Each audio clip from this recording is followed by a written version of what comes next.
Welcome in to another new podcast from Coatings Pro Magazine. I'm your host, Ben Duvos, and I'm the news editor for the AMP Publications team. AMP, of course, is a shorthand acronym for the Association for Materials Protection and Performance, of which Coatings Pro is a member magazine. Today, in this September 2025 sponsored episode, we're chatting with Pamela Novak, Vice President of Finance and HR at JetRock. Pamela, thank you for taking the time to join us. Why don't you start by telling us a little bit about yourself, as well as some things about JetRock as a company? Hi, Ben. Thanks for having me and JetRock. I am, as you stated, the VP of Finance and HR here at JetRock, but I also am the international sales liaison. So I handle a couple of our customers that are overseas, which is always a little bit of a challenge due to language barriers and such, but we make it work. To tell you a little bit about JetRock, we were formed back in 1993, flagship product for one of our top installers, Future Flooring, both Maryland-based commercial flooring companies and founded by Bill Blake. Bill is our major shareholder here at JetRock and very influential in how the business is ran and how the products are developed. In the years, our initial success was both domestic and international, which has allowed us to spawn into our own separate entity here at JetRock, being the manufacturer of the epoxy and resin flooring products that we manufacture and sell. And we still are across the United States with multiple installers nationwide and a few installers internationally as well. So here at Coatings Pro, we cover the commercial flooring market, and we've got lots of case studies each year. We've had at least a couple JetRocks this year, but there are others as well. So there's no shortage of options or competition in that space. You can go from tile to epoxy and urethane cement. What is it that makes JetRock really stand out amongst that group and in that overall landscape? That is a wonderful question, and actually a question that does come up out with the sales team when they're trying to educate potential clients on an installation. But to start out, our legacy product, which is called Jet Grip, it is a single application system. And what this means for any potential client is that JetRock can be installed quickly in a single step without the need to go back for additional work, which we, for instance, top coating. Our Jet Shield, which is the urethane cement, while that is a two-step and typically a 2-day process due to the additional top coat, it does provide exceptional protection from heat, especially in like your commercial kitchen applications. Both systems were designed to cure extremely fast, less than 8 hours in most cases, and our slurries are reinforced with a polymerized quartz. The structural integrity combined with exceptional bonding, it means that it will not delaminate like your typical run-of-the-mill epoxy and acrylic coatings. And additionally, our polymerized quartz is only available in the United States through JetRock. We are the only U.S.-based distributor of the quartz here. So if you're looking at it from the perspective of an end client, a business owner, a company like that, what would you say the value proposition is in going with JetRock as compared to, a tile or VCT type of system? We do like to be completely transparent with our potential customers, and we do try to advise them on the fact that JetRock is absolutely an investment in the business. This is not intended to be a temporary fix or even a cheap alternative. The upside to JetRock is that it is basically maintenance free. It does eliminate the cost of the periodic maintenance, which comes along with like a VCT or a tile for, lifting or crack tiles. You won't see that with a JetRock product. It also helps to reduce or eliminate health department violations, the potential workers' compensation issues that can arise from slips and falls. And additionally, if you consider the time, cost, maintenance, something for like tile with replacement, regrouting, cleaning, and the health department trigger, which is the bacteria that gets into the grout lines, it tends to breed. JetRock becomes a one-time investment in a floor, being more cost-effective for the business long-term compared to other technologies. And for anyone who might be considering it on the financial side, one thing that I would always look at would be is how does it play down the road?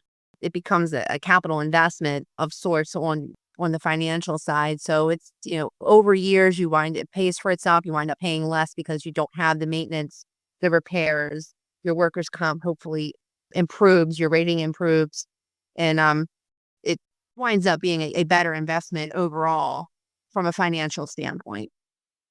Yeah, that's a really good point because upfront cost is not everything. There's obviously a cost both in terms of time and logistics to repeated maintenance cycles. And so if the higher upfront cost can minimize those, then potentially it pays for itself in time. That's a very important concept, I think, for clients to keep in the back of their minds. As far as Absolutely. I'm sorry, I didn't mean to interrupt, but I do agree sitting in the financial seat myself and handling international sales, that is always a bullet point that I want our sales team to kind of drive home is that, you know, you kind of get what you pay for. So if it's cheaper in the beginning, you're going to pay for it in the long run, where at least with JetRock, your initial financial, in the long run, you're not going to have time down where your floor has to be fixed and you can't utilize that specific area because, you have wet grout or tiles are up. So I think it is the upfront cost can be a little off-putting a little bit, but if you look at it in the long run, it's definitely an enhancement that pays for itself. Yeah, and ultimately, so much of this comes down to education and getting clients to see the big picture. I'm just curious, do you see your clients getting more aware on that front? Is the market getting, I guess, more accustomed to considering the total life cycle? I believe they are. I know our sales team, when they get involved directly with an end client, because a lot of the times our installers will do it, but I think that when our sales team is directly involved, that is one thing that they do share that, and it's not just, I mean, JetRock obviously, because of the technology, tends to outlast any other epoxy out there, from my understanding. But I do think that they are starting to understand, and when they bring in their financial people, that it starts to make a little bit more sense. So what kind of areas can JetRock be installed in? We mentioned commercial flooring earlier, but diving down a little more specifically, what types of areas are we talking about? The main focus, the niche, really comes into be in the commercial kitchens that have high foot traffic. And that's really what the product was designed for and where you can see the most benefits. But it's not to say that's the only place it can be installed. We've also had our products installed in walk-in coolers, restrooms, processing plants, hospitals, retirement homes.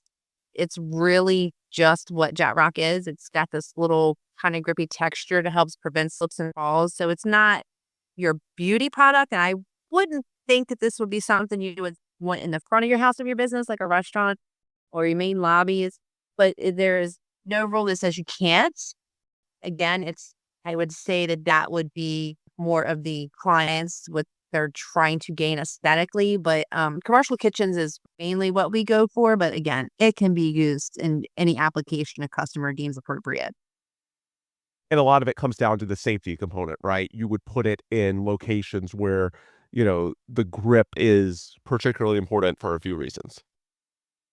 Yeah, absolutely. And obviously in the kitchen, you have lots of moisture in there with things of that nature. But I mean, if it were me, I would even say when you have, if you have a customer facing establishment and when you first come in your front door and it's raining out and their shoes are wet or you have, dress shoes on that are slippery, it wouldn't even be a bad idea to have it at the front door to help, kind of break that initial resistance. And there's a lot of uses. And I think that with proper education, as you mentioned earlier, JetRock has unlimited potential with any kind of establishment.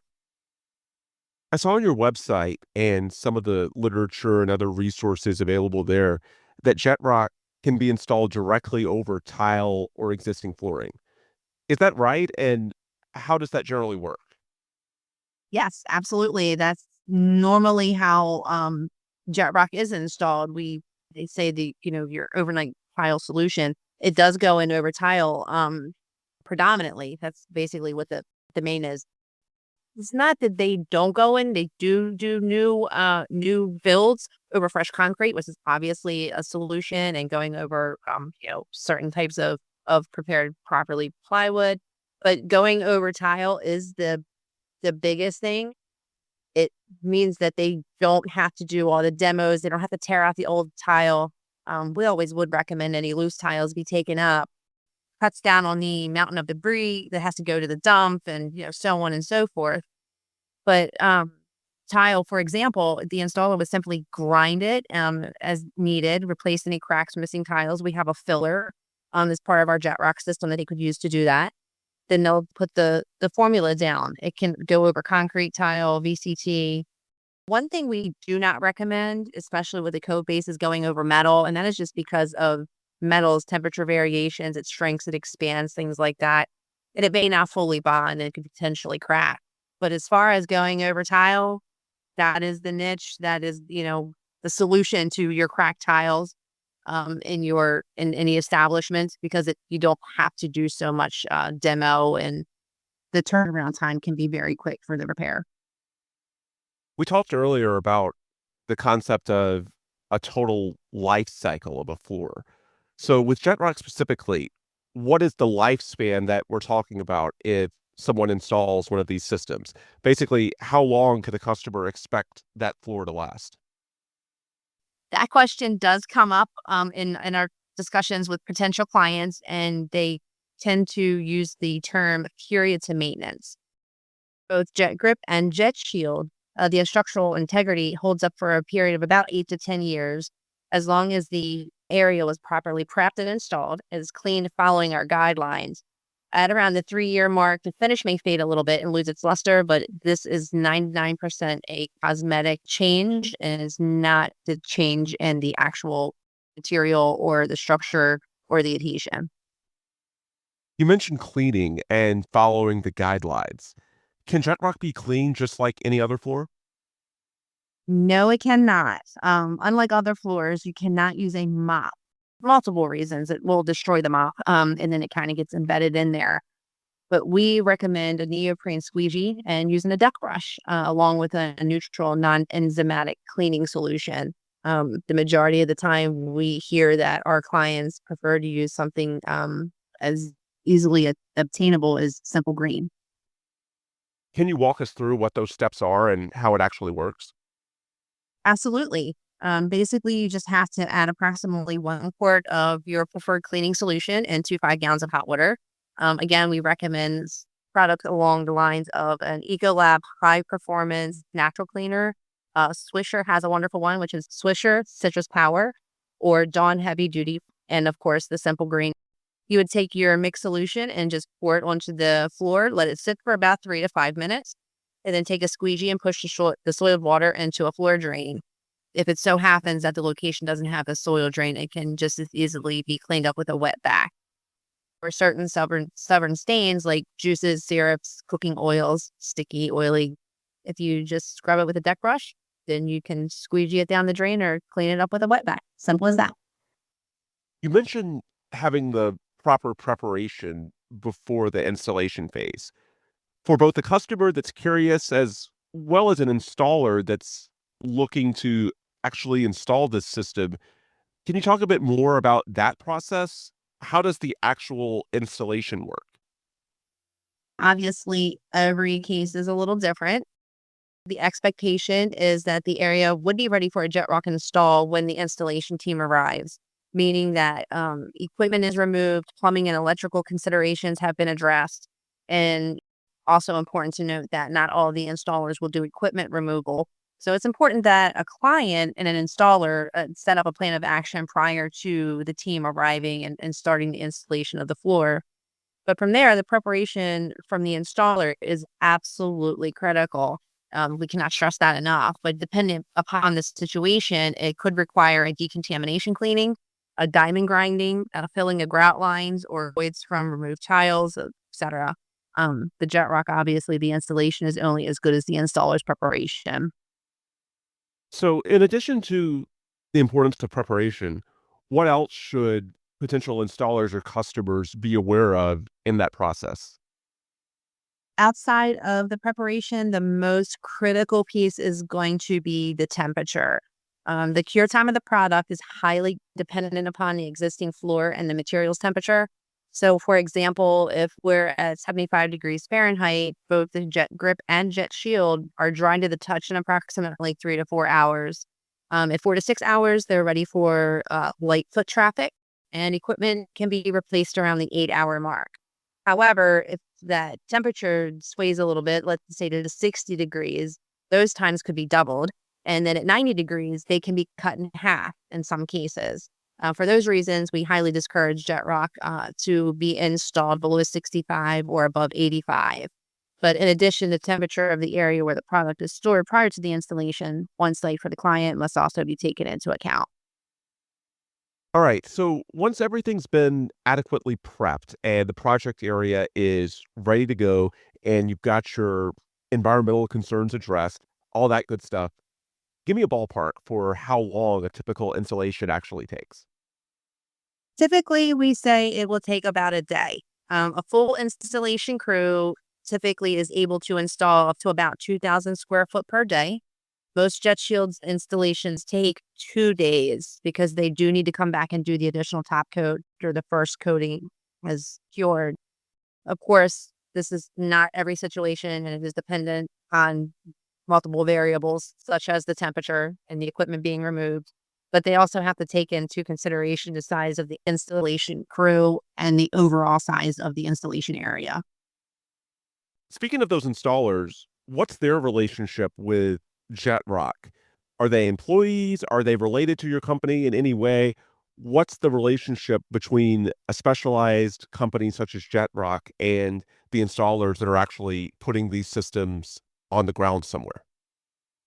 Well, our authorized installers, they are their own entities. They are ultimately clients of JetRock. We manufacture the product, they install it, um, they purchase from us. So they are their own businesses set up in their own states. And they don't only install JetRock, they have other flooring systems that they are also acquainted with and install as well. So, no, they are not JetRock employees, but they have all undergone their real time training with our products. And since completing that, they are authorized to purchase our material and sell it and install it for the end client. So basically, they're independent contractors and you guys are pretty much the manufacturer, correct? Correct. Exactly. Yeah, JetRock is the manufacturer, and we also do our own distribution, but we deal 99% with authorized installers.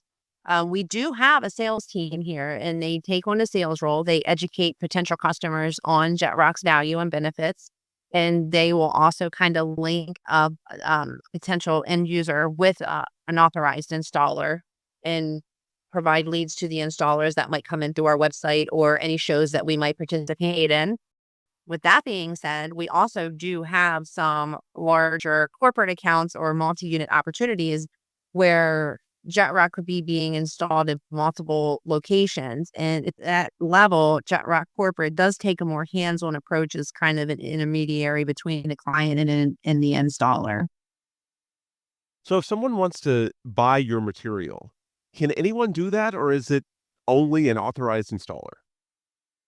The honest answer to that is kind of anybody can purchase it. But we do not sell retail as a standard. We're not a retail-based company. Currently, we're not. And we don't have a typical process in place as other epoxy manufacturers might have. We don't have like a specific customer service line for helplines or tutorials or instructions, etc. And due to the scope of the larger products, it's not usually feasible for your typical do-it-yourselfer to purchase kits and do a self installation. If you think of it like redoing your driveway, some people can certainly purchase the concrete and the tools and do it themselves, and others are not so fortunate to be able to do it, and they would need to hire a professional.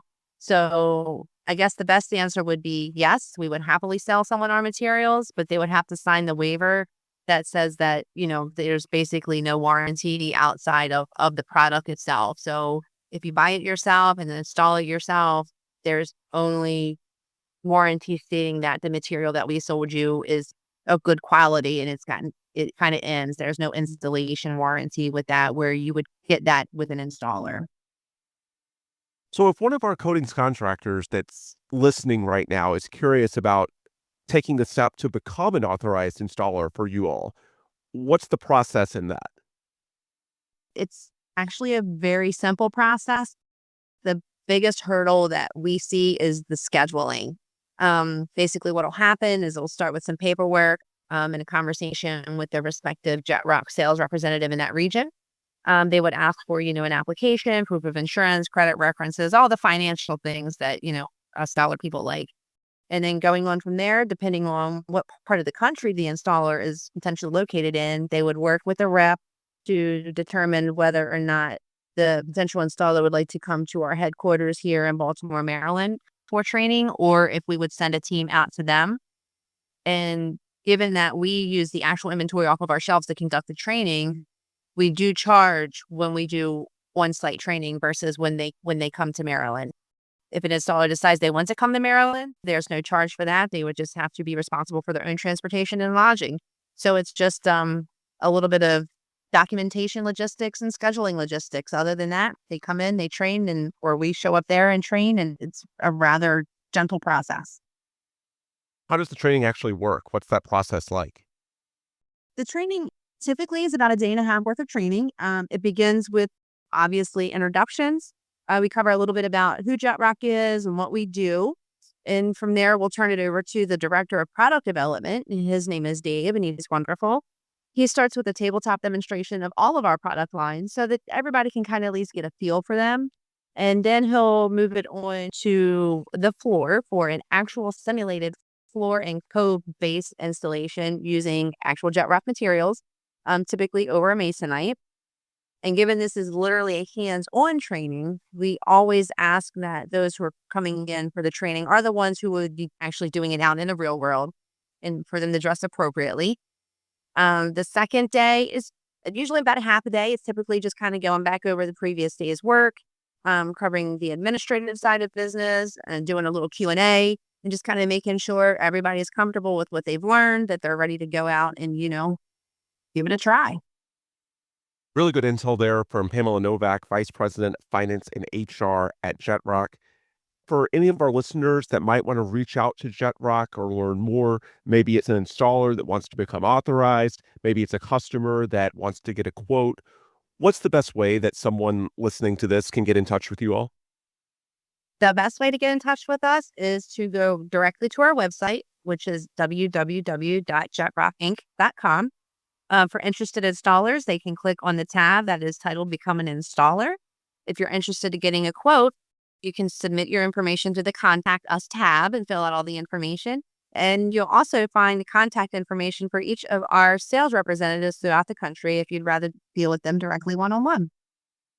Pamela, thank you so much for the time. Thank you. All right, that will do it for today's episode. And if you want more resources from our end at Coatings Pro, just check out our website at www.coatingspromag.com and search for the Coatings Pro interview series wherever it is that you listen to your podcasts. Coatings Pro is a member magazine of AMP, the Association for Materials Protection and Performance, and you can learn more about AMP and its resources at amp.org, ampp.org. Until next time, this is Where We Break. For Pamela Novak, I'm Ben Dubose.